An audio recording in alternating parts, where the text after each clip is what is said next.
Oh, right. Oh, man. Is this on the right camera? Hold on.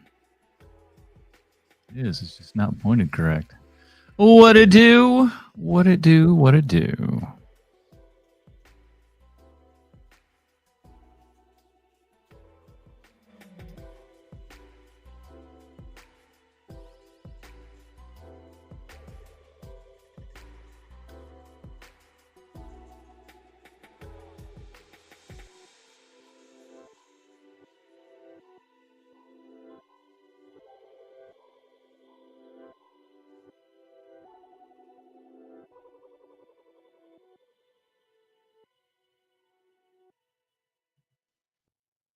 All right. Well, what we're gonna do today is a little bit of a little movie marathon, little movie magic marathon coming back yet again. Because let me tell you something. I like looking back. I like looking back at the days when we had to actually have some expertise in what we were doing. When we actually had to have some craftsmanship. Now, I'm not saying that there's zero craftsmanship when it comes to special effects these days, but a lot of it is just kind of click, click, click, click, click. That's what they do.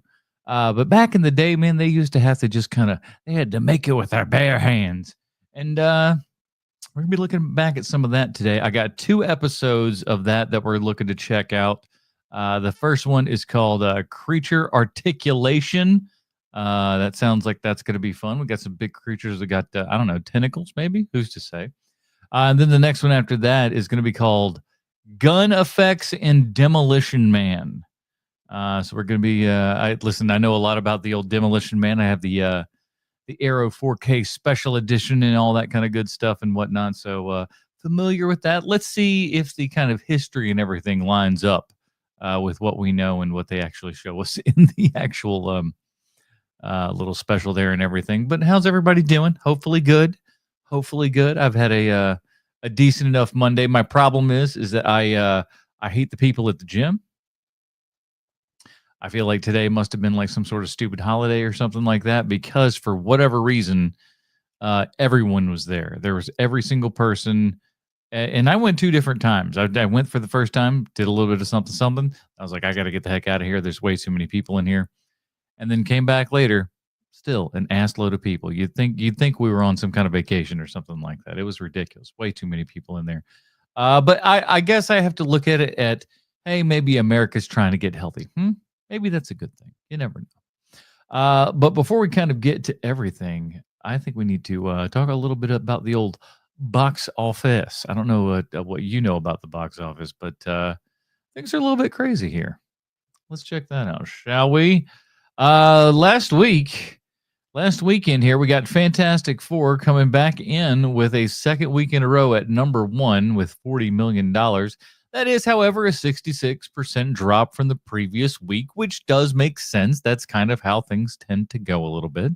But still at even at 66, still retaining that number 1 position is saying something. Number 2, though, The Bad Guys 2. Did anyone see The Bad Guys 1? Very few of, people over the age of 15 probably did, but most people in the age of 8 to 9 years old, somewhere in that age range, really, really like this movie. And it was fun enough. I want to say Sam Rockwell is the main voice in it, but hey, man, they pump them out real fast here and everything. And this one made $22 million at the box office opening weekend. So I'm not sure what that thing cost. It couldn't have been that much because it is kind of it's not your Pixar level or something like that. If it was, they'd be even madder than, but no one's madder than Pixar right now with that Ilio losing $150 million or something like that. It's ridiculous. But coming in number 3 with its debut of $17 million is The Naked Gun. And I'm here to tell you, folks, you need to remedy that. You need to get out there and actually watch that movie because it is actually pretty decent. It's is it the best movie in the world? No. But is it better than it has any right to be? I think so. I think it's way better than it has any right to be. Then we got Superman coming in at $13.9 million. Jurassic Park World Rebirth coming in at a cool $8.7 million. Oh, with Together coming in the top 6 at $6.8 million. which I would say is probably pretty good for them on account of I don't know what that movie cost to produce. Surely it's not a whole bunch of money, but hopefully they would make a little bit more than that. But I can't believe Jurassic World Rebirth is holding on as long as it has. It is one of the better Jurassic World movies in a hot second, so you can't complain about that. But it is surprising that people are still going to it. But let's look at this though, because people are talking about like, oh, Fantastic Four is like having a real big turd of a problem with its drop off here and everything. And I think these people are all just kind of haters at the end of the day that are just like, either wild DC fans or Marvel doomers or whatever. Because this isn't too shabby, I mean, with a domestic run right now of $198 million, worldwide of 368, that's not too shabby. I don't know what this thing cost. I'm going to say it's probably cost 250 to 3, somewhere in that neighborhood. So like, it's not going to be, the wildest of successes. But again, a lot of this again comes down to we are spending far too much money on these movies, far too much money and not enough return. If you lower the cost of the movies and up the kind of, selling factor and everything, perhaps we get a lot better. So people are comparing that, of course, to Superman's box office. So let's take a look at that with just 2 more weeks than Fantastic Four. So you got $316 million domestic on a 551. So like, as much as everybody goes like, oh, the big difference, it's not that much. It's okay. Like it's okay. 200 is, for 2 weeks. Yeah, I mean, Fantastic Four is like a little bit behind that, but at the end of the day, is it really all that big of a difference? I don't think so. But man, yeah, we're back. The movies are at least back to a certain degree and everything, even though, for 2 new releases to have, we'll call them $40 million between the 2 of them for the, number 2 and number 3 spot. That's pretty sad. And it's honestly, it's also pretty sad that people aren't going out and seeing the new Naked Gun movie. Because it's actually pretty decent. It's funny. People will actually laugh inside of a theater. It's a strange and uncommon thing, and we'll talk all about it in our big giant episode. So go check all that out. All right, let's get into it. Let me hit a couple of buttons here, and we'll start up our brand new couple of episodes of Movie Magic. It has been a second.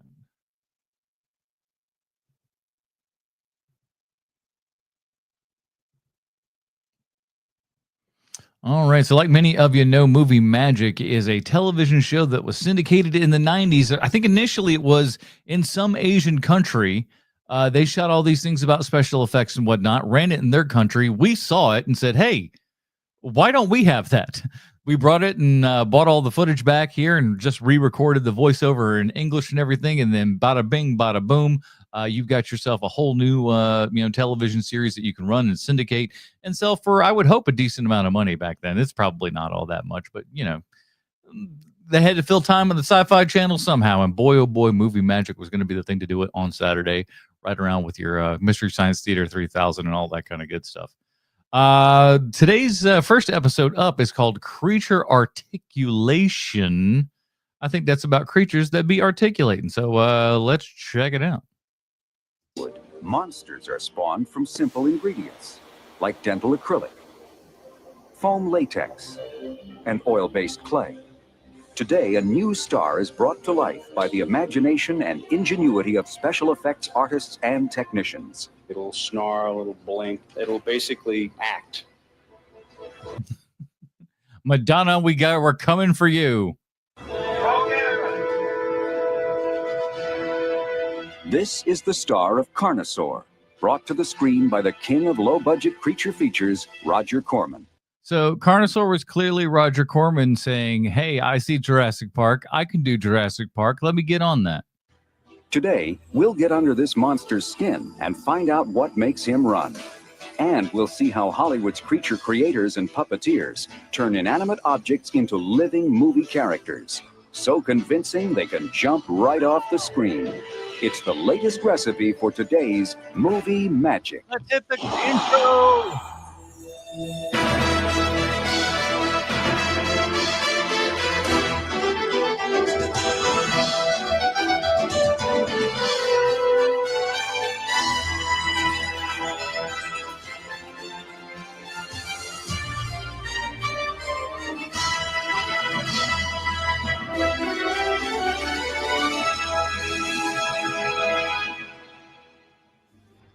Human species is a disaster. Gotta be stopped. Carnosaur is the story of an obsessed genetic scientist, played by Diane Ladd, who experiments with T-Rex DNA, and of course ends up with a monster who wreaks havoc on everyone around. I want to do a series of these bad dinosaur movies and everything. Like obviously your Carnosaur here, Tammy and the T-Rex. Put that in the file, everybody. We want to do that for at least a month of HMP. I don't know if we want to call them bad dinosaur movies, but not your A-list dinosaur movies, not your Jurassic Parks and things like that. I'm talking dinosaur movies that you'd be embarrassed with. Other people walk in the room, they see the dinosaur, and you're like, hey, listen, I can explain. The movie is produced by Roger Corman, Hollywood's legendary creator of scary B movies. For decades, his low-budget monsters have provided the thrills and chills movie audiences seek. Or at least they promised to do that. Now you will do as I say. Yes, master. Go You to will the go out KFC. and find me some food. Is that a Dalek in there? What's happening? Yes, I do enjoy making creature features. The first film I ever made was a picture called Monster from the Ocean Floor, and the latest is Carnosaur. Let me tell you. Roger Corman has another kind of sing-songy, warm little voice that you'd find with gentlemen like George Takei, where it sounds nice and calm on the outside and everything, but on the inside, I want to smack the ever-living crap out of you. I think a creature feature is enjoyed by people all over the world. I work to a great extent on certain Freudian theories I studied back in Psychology 1A many years ago. Show the boobs up front. And I think the concept of the monster, whether it be a dinosaur, a dragon, an alien from outer space, really touches on something in the universal unconscious. Somewhere in the back of our minds, from children, we knew there was a monster hiding under the bed. Our mothers and fathers may have said it wasn't there, but we knew it was there. In addition to his own incredible cast of creatures, Corman helped launch the What? Okay, hold on. careers of such top directors as James Cameron, who went on to create Hold on. Are they telling me that this is Roger Corman? That's not what they're saying, right? Because I'm not sure who this is, but they're not saying that's Roger Corman back in the day. That's not right. That can't be right, right? helped launch the careers of such top directors as James Cameron, who went on to create Aliens and The Terminator, and Joe Dante, who directed Gremlins. I think the old adage was, you direct 2 good movies for me, you'll never have to work for me again, something along those lines. So, I mean, Corman knew what he was doing. He's like, listen, I'm going to get these young guys who are hungry, who really want to kind of get into it and everything. And I'm just going to, we're not really going to pay them all that much. But if you do it and you do it well and you get the attention that you need and you draw in, the crowds into your kind of low budget, nonsense film, if you can get that going, you can legitimize yourself and become an actual, honest to God Hollywood star. And it happened for so many people. You saw those guys and Jack Nicholson and, Ford, all these guys. There's tons of people that all came through that system, man. For the Carnosaur creatures, Corman turned to a former head of his makeup effects department. This is all going to come off. So we need a serration right around here. A nice big wrinkle that cuts all the way through that. Look at those tiny little arms. We need a serration right around here. I know the T-Rex arms are tiny and everything, but what is this, dude? Those are like literal twigs, like twigs. How's he going to get anything? Here, a nice big wrinkle that cuts all the way through that. John Carl Buechler worked on such low-budget Corman features as Forbidden World, The Sorceress, and Deathstalker. Do you know any of these movies? I don't. He went on to create creatures for numerous other horror films. Oh, there you go. There's really few things that are more satisfying than evolving a creature, like from the toenails up. You figure out what it should look like, how it should walk, how it should roll its eyes, how it should breathe. All these things are taken into consideration when you're creating a character for the screen. At his shop, Magical Media Industries, John has assembled the kind of diverse effects crew needed to bring a mechanical creature to life. You know what's funny is, like, if you've ever worked at, like, you know, on a film set or something like that, or anything, it's like, you know what this room smells like. You're just standing, like, you could just close your eyes and you can smell this room right now. Artists, sculptors, electricians, painters, mechanics. Drunks.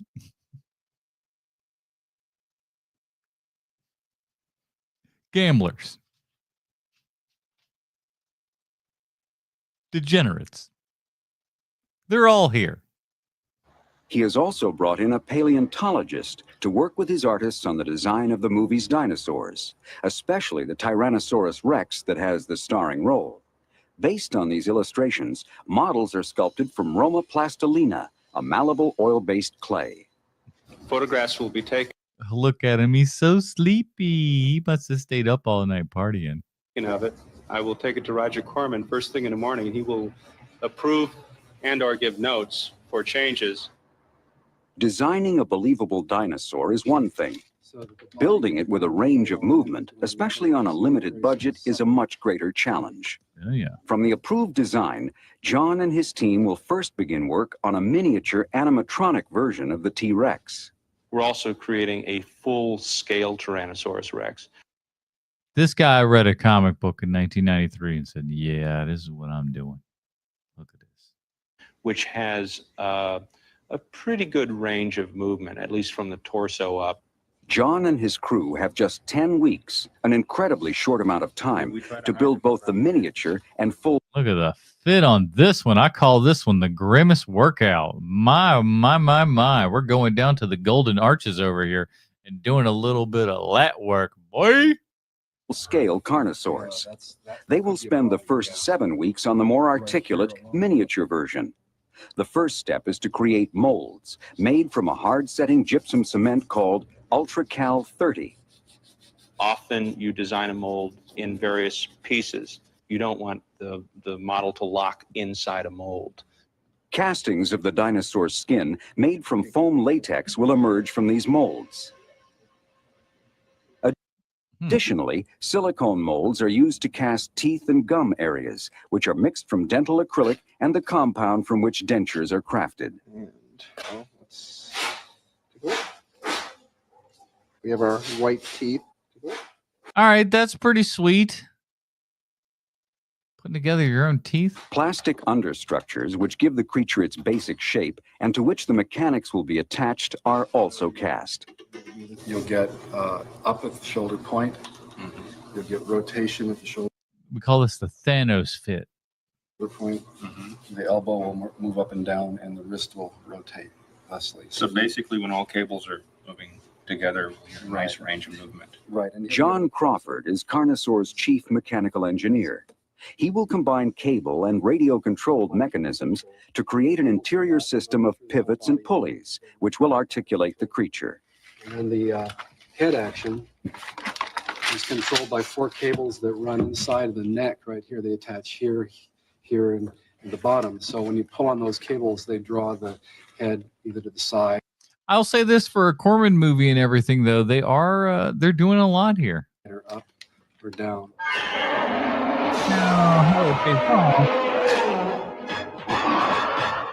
That's better than you and I would do, but still. Same thing happens again in segments back as you go through the body. So we have the head being able to turn this way while the neck is turning this way. So you can get S curves in this kind of motion.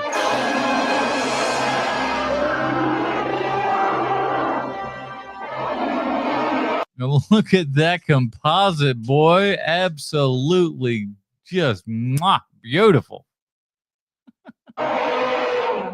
6 tiny servos, motor mechanisms operated by radio control, are placed inside Carnosaur's head to provide facial movements. We have an eye blink. We have a brow that goes up and down. The lips curl in the front, and they curl on the sides as well. Call that the Elvis. But John Buechler's goal is to create much more than a complex mechanical creature. I prefer to think of the creatures that I create as characters. their personalities. They're my children, and I love them oh so very much. Come to me, my beautiful child. Cling to your mother's bosom. They have attitude, they have an agenda, and they don't just slobber and growl. As for Carnosaur, he definitely has an attitude and an appetite to match. Carnosaur, he's got an appetite to match.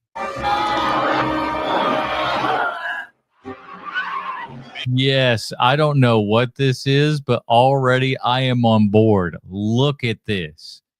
Anything comes out with these giant googly eyes, brother, I am on board. You ever see Shin Godzilla? That big old worm thing coming through the street with those big bug eyes? Anytime you give me crap like that, I am here. Beware. The creature from the haunted sea. While Roger Corman has mastered the art of creature creation on a low budget, Mastered. special effects wizards have been building big-budget mechanical monsters since the beginning of film. This is where we get into our second act, where we give you a little bit of old history behind the special effects that we're talking about in the new one, man. Again, a fantastic film knowledge growing utensil movie magic was back in the day. As early as 1907, Edwin S. Porter commissioned this bird of prey for The Eagle's Nest. Created by set builder and artist Richard Murphy, the demonic eagle, manipulated by piano wire, fought actor D.W. Griffith on a studio cliff.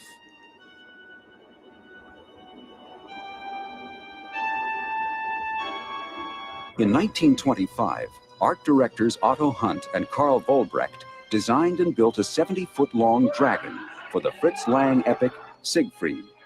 Operated by 17 technicians, some concealed inside the body, the dragon was able to move its tail and head, breathe fire, and when wounded by Siegfried's sword, even bleed. This is one of these, man, I wish that they could get their hands on something that could, make this look decent again. That could give you like a really good scan where you could see whatever's going on, because this is just, it's like a glob of, goo and everything. I would love to see this, kind of fully restored, but, odds of that. 1954 was a big year for... Yes, one of the best. If you have not seen them, do yourself a giant favor. Check it out. It is so cool. These giant ants and everything. And they look really, really cool. And honestly, for the time and everything, fairly scary. Big creatures.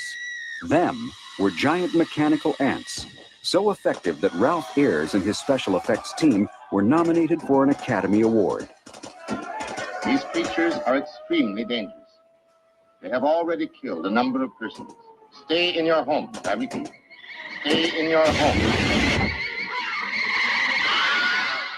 Wilhelm scream, Wilhelm scream. You heard it. Let's do it again. Stay in your home.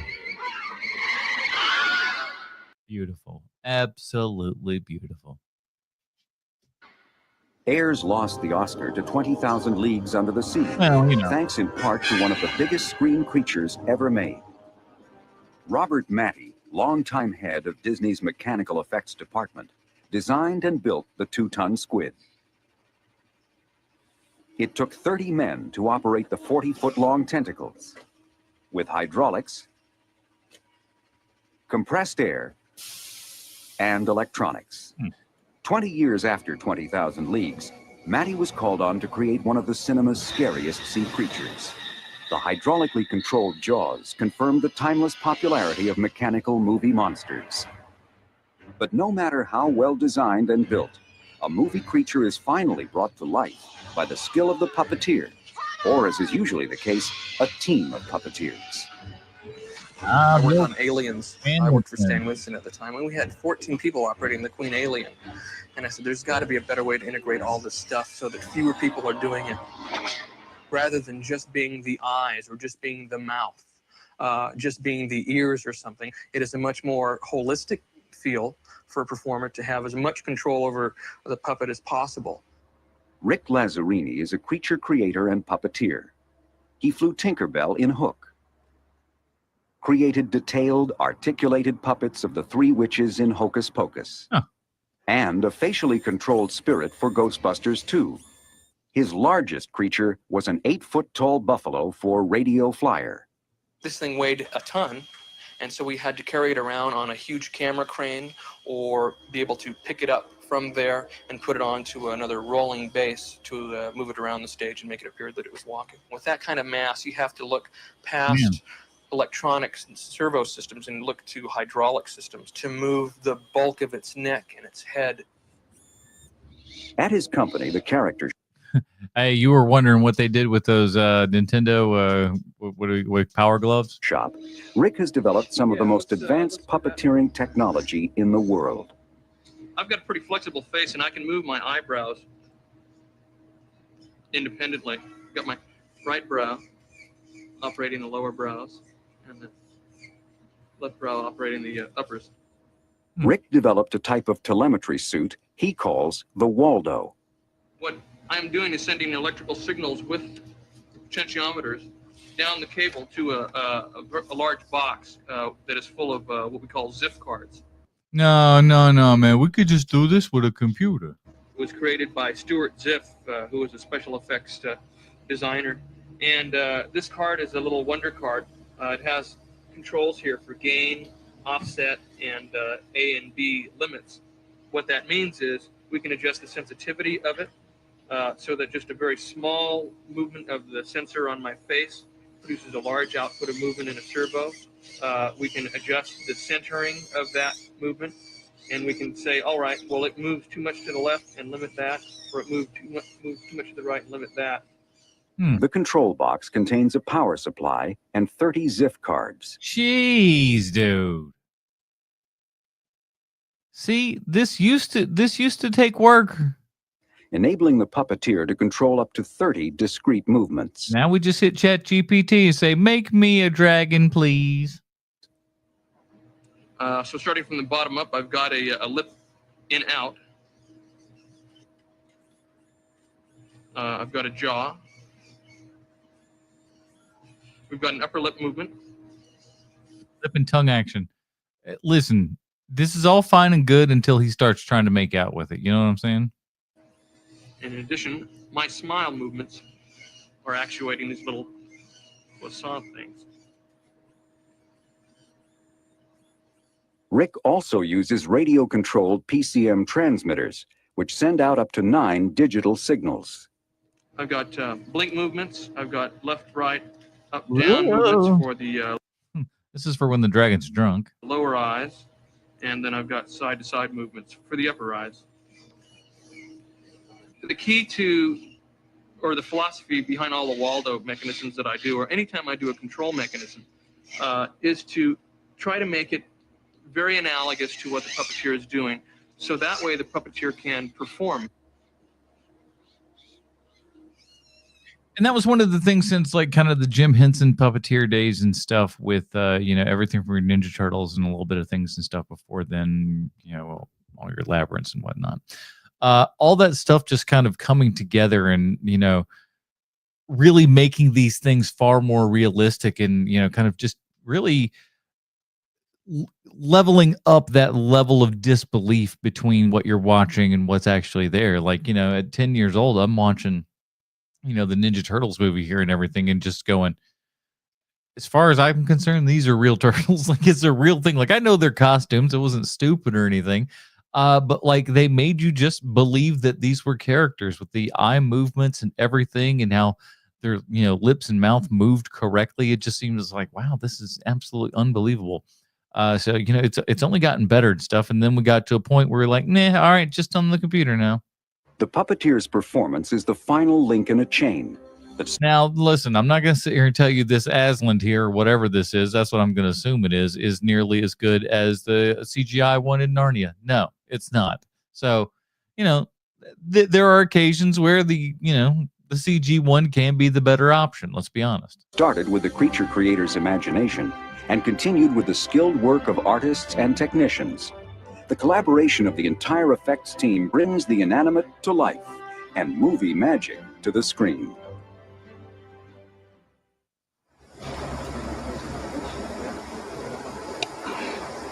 Cliff, you're on. Cliff. It works. Cliff. Oh boy. The Carnosaur Effects team has been working for 7 weeks with one goal in mind: to create the most believable monster they can within the limitations of their small budget and time constraints. Which, given all those options, is it's okay. The miniature version of the T-Rex is almost complete.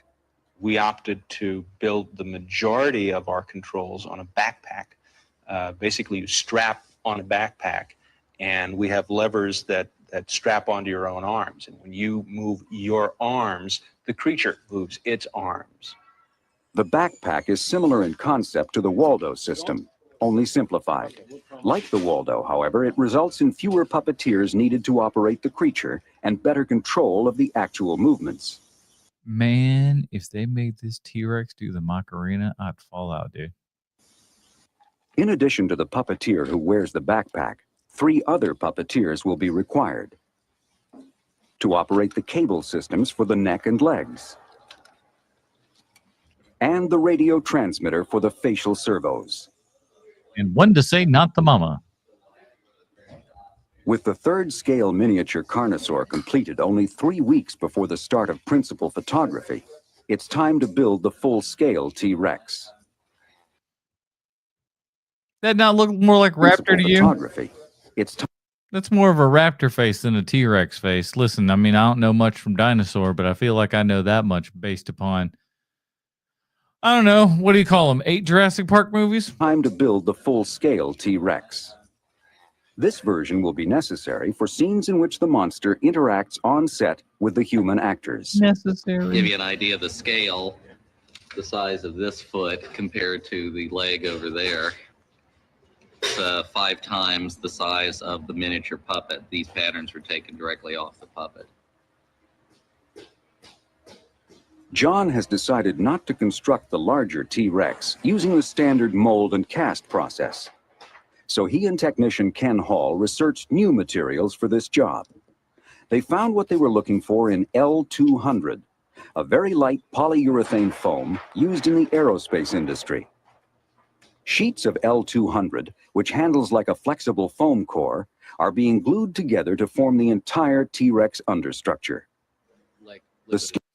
If a slight rain comes by, this thing is toast. Skin is crafted from urethane foam sheets and seared with hot tools to create scale patterns. I think it looks authentic. It looks very similar to the miniature, and it does move, and it's lightweight enough to manage. The whole thing, don't just turn it. Under the light of an appropriately full moon, the full-scale Carnosaur arrives on location. Is it appropriate because the T-Rexes only come out during full moons? Is that what we're implying? When assembled, he stands 16 feet tall and measures 25 feet from head to tail. But don't ask her about her weight. Ooh. Oh, I muted it. Mechanics for the full-scale creature are very simple. They're pneumatically operated. Sort of like your screen door, how that opens and closes and pushes in and out. It's a very simple process, and all you really need is compressed air to make something move. Since we created a very lightweight dinosaur, we could manipulate it and give it, full articulation with a few lightweight instruments like the pneumatic systems. If we created it with standard procedures, sculpted and molded and casted, it would weigh close to 2.5 tons. But it would also probably look a lot better. Let's be honest with ourselves here. He looks like he's wearing a fishnet stockings. What is this? Final creature that I delivered weighed 450 pounds. That's nothing.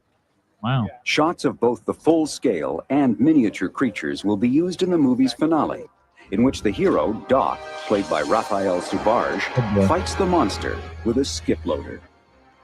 In order to do that, we had to create a miniature version of Doc, the skip loader, and the Tyrannosaur that could fight. But in order to put Doc into the scenes with the Tyrannosaur, And to give ourselves a very good sense of scope and geography, we created the full-size Tyrannosaur to interact. Camera speed. Down marker A and D.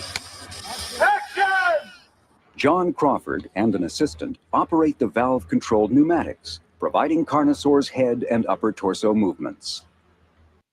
It just looks like there's a guy that's right underneath piloting it, doesn't it? Unfortunately, there is no textbook to give you a recipe on how to make dinosaurs fight on a low-budget movie and not make it look that low budget. You have to pull out all the tricks and all your imagination to try to create the illusion of what the script indicates. A big part of that illusion is shooting in miniature, having the more articulated small version of Carnosaur do most of the fighting. This scene, for example, begins with the miniature, cuts to a shot of the full size in order to establish relationship with the actor, and then switches back to the miniature. The biggest challenge is making the miniature and full-size Carnosaurs appear as one. Can't even tell. There are certain things that you can do. I mean, the configuration is identical, the paint jobs are identical, but you may have a wrinkling system that's slightly different, or a scale pattern that's slightly different. But the concept of the show was to be a horror film. Listen, it's exactly the same. I mean, it's not, but like, let's just, for all intents and purposes, say it is. As opposed to a travel log. And you're going to see these things darting out of shadows and leaping and biting. And I think with that approach, the difference between the full scale and the miniature is minimal. You really get back to the rudimentary elements of how filmmaking began. How can we create the illusion? We are not creating genetically engineered creatures. Whoa, whoa, whoa, whoa, whoa. What? First I heard of it, 20 minutes in, he's telling me that we're not genetically engineering creatures. We're actually making them out of robots. Whew. You learned something new. We're creating the illusion of a large dinosaur that can do these things.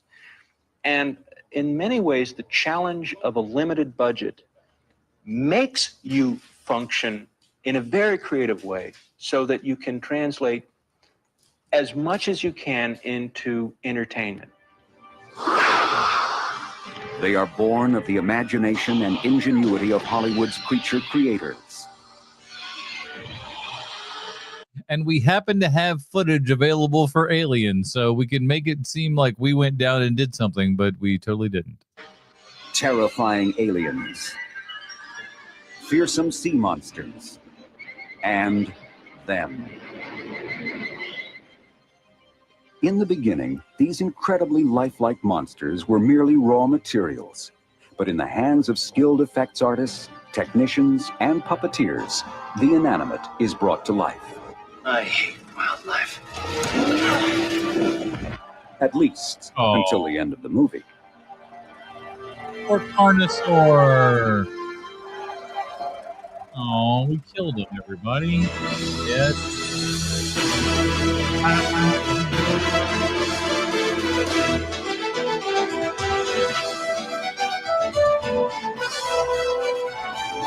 Another win.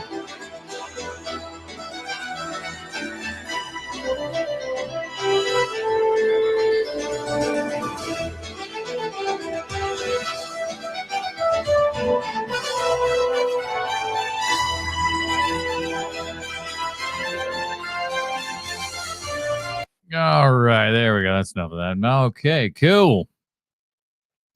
Movie magic numero uno done. Do I want to do a second one? I don't know. Let's take a quick break. Let me make sure this dog is not going absolutely insane here, and we'll be right back.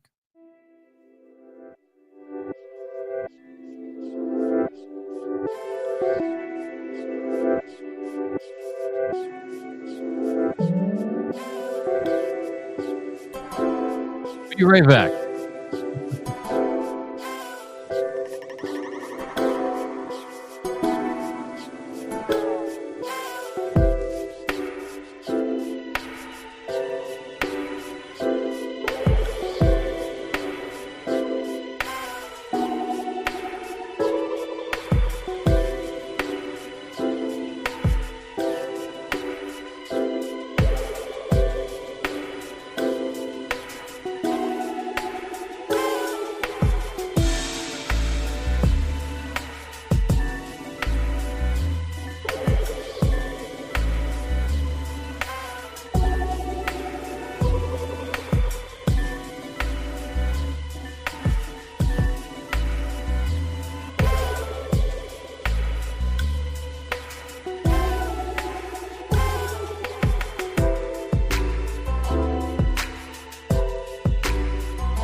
Alrighty.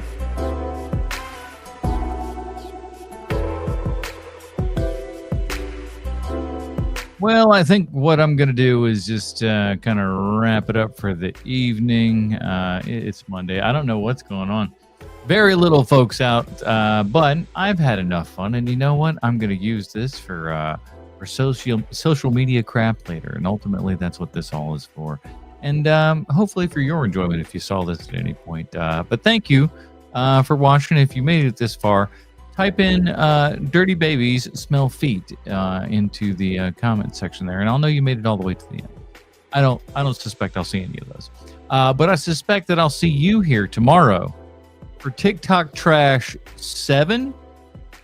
I think we're at TikTok Trash 7 at this point, so I'm finally excited to get back in there and talk some more crap with people and see if we can get ourselves into a wee bit of a trouble over there. So check all that out. Make sure you like and subscribe, and see you next time.